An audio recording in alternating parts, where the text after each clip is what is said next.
Today on TCA Radio with Clint Hackney, the mug that makes the most difference. Clint, welcome to the show.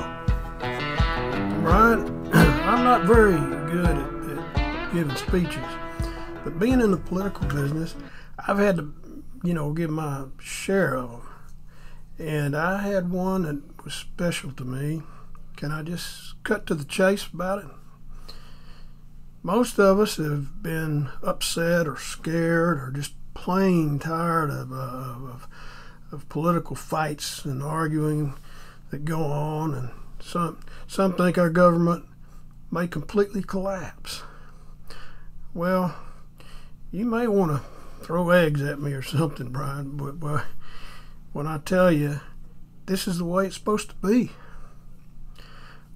We all remember Jefferson, Madison, Hamilton, and the 13 colonies, but few remember that our Constitutional Convention was collapsing on its final day in Philadelphia, 1775, when the delegation from North Carolina announced they were leaving to go home because it had been nothing but arguing, yelling, and no results.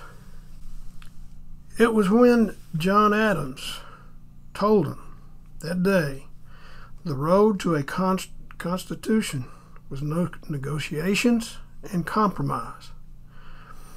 A few days later, our nation was born. Yet we've been through many tough years in this country. Wars, assassinations, policies that fail. But our Constitution is built on negotiations and compromise, and from Washington through school districts to homeowners associations. Brian, I have my heart in this belief.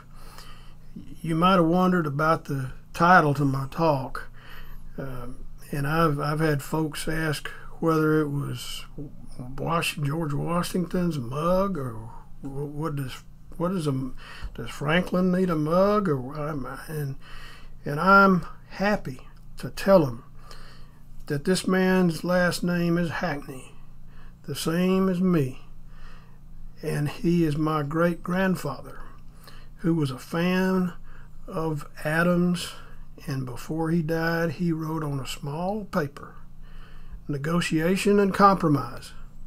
He wadded it up, stuffed it in the mug, and gave it to my grandfather, who many years later gave it to my father, who gave it to me in the late 1980s.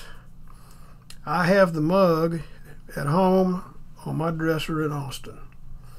The wadded paper is worn out, but the mug itself is still usable, and I will be handing it to my son soon, and he'll know, like I said, Brian, it's supposed to be this way.